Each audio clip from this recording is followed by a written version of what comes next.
నమస్తే, welcome to Pragathi media. నేను ఆదిత్య. గత కొన్ని రోజులుగా ప్రపంచ దేశాలన్నీ మధ్య ప్రాచ్యం వైపు ఉత్కంఠంగా చూస్తున్నాయి. ఫిబ్రవరి 28, 2026న ఇరాన్ పై అమెరికా, ఇజ్రాయెల్ జరిపిన భారీ దాడులు అంతర్జాతీయ రాజకీయాల్లో పెను సంచలనం సృష్టించాయి. ఆపరేషన్ రోరింగ్ లయాన్ మరియు ఆపరేషన్ ఎపిక్ ఫ్యూరీ పేర్లతో జరిగినటువంటి ఈ దాడులు ఒక్క రోజులో ప్లాన్ చేసినవి కావు. దీని వెనక దశాబ్దాల వ్యూహం ఉంది. నెలల తరబడి సాగినటువంటి రహస్య ప్రణాళికలు ఉన్నాయి. అసలు ఈ దాడులు ఎందుకు జరుగుతున్నాయి? అమెరికా, ఇజ్రాయెల్ ఎప్పటి నుంచి ఈ ప్లాన్ చేస్తున్నాయి? ఇలాంటి ఎన్నో అంశాలు ఈ వీడియోలో తెలుసుకునే ప్రయత్నం చేద్దాం. ఇరాన్ మరియు ఇజ్రాయెల్ ఒకప్పుడు మంచి మిత్ర దేశాలు అన్న విషయం మనందరికీ తెలుసు. కానీ 1979 ఇరాన్ విప్లవం తర్వాత పరిస్థితులు పూర్తిగా మారిపోయాయి. ఇరాన్ ఇజ్రాయెల్ ను ఒక దేశంగా గుర్తించడాన్ని నిలిపివేసింది. అప్పటి నుండి ఇరు దేశాల మధ్య నీడ యుద్ధం మొదలైంది. ఇక అమెరికా విషయానికి వస్తే 2002లో ఇరాన్ రహస్యంగా అణు కేంద్రాలను నిర్మిస్తుందని వెలుగులోకి వచ్చినప్పటి నుండి వాషింగ్టన్ తన వ్యూహాలను పదును పెట్టింది. బుష్, ఒబామా మరియు గతంలో ట్రంప్ హయాంలో కూడా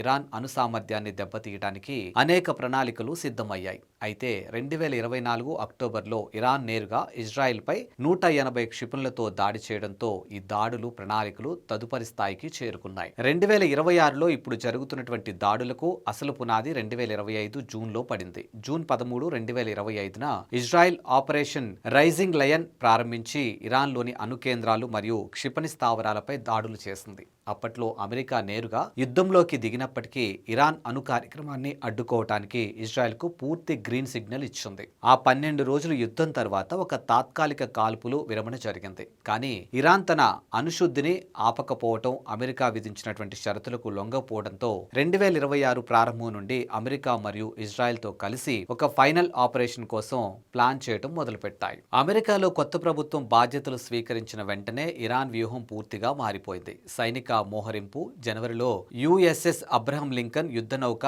ఫిబ్రవరిలో ప్రపంచంలోని అతిపెద్ద విమాన వాహక నౌక యుఎస్ఎస్ గెరాల్డ్ ఆర్ ఫోర్ట్ మధ్యధర సముద్రానికి చేరుకున్నాయి. ఇజ్రాయెల్ రక్షణ మంత్రి ఇజ్రాయెల్ కాట్ మరియు అమెరికా రక్షణ విభాగం గత 2 నెలలుగా రహస్య దాడులకు లక్ష్యాలను ఖరారు చేశారు. ఫిబ్రవరి మధ్యలో ఇరాన్ ప్రజలను ఉద్దేశించి ట్రంప్ చేసినటువంటి ప్రసంగం ఒక సంకేతం. అంటే ఈ దాడులు ప్లాన్ కనీసం 3 నుండి 4 నెలల క్రితమే అత్యంత పకడ్బందీగా సిద్ధమైందని అర్థమవుతుంది. ఫిబ్రవరి 28 ఉదయం జరిగినటువంటి దాడుల్లో 3 ప్రధాన లక్ష్యాలు ఉన్నాయి. ఒకటి, అణు కేంద్రాల ధ్వంసం, అంటే ఇరాన్ అణ్వాయుధాన్ని తయారు చేసుకోకుండా అడ్డుకోవటం. క్షిపణి సామర్థ్యం, అంటే ఇజ్రాయెల్ మరియు యూరప్ పై దాడి చేయగల ఇరాన్ క్షిపణి ఫ్యాక్టరీలను నాశనం చేయటం. ఇంకొకటి, నాయకత్వంపై దాడి. టెహ్రాన్లోని ఫ్యాక్చర్ జిల్లాలో ఉన్నటువంటి సుప్రీం లీడర్ అలీ ఖమేనీ నివాసం మరియు కమాండ్ సెంటర్లపై దాడులు చేయటం ద్వారా ఇరాన్ పాలకులను ఒత్తిడిలోకి నెట్టడం. ఈసారి అమెరికా కేవలం సాయం చేయటం మాత్రమే కాకుండా తన అత్యంత శక్తివంతమైనటువంటి B-2 బాంబర్లు మరియు F-22 యుద్ధ విమానాలను నేరుగా రంగంలోకి దించింది. అమెరికా మరియు ఇజ్రాయెల్ ఈ దాడులను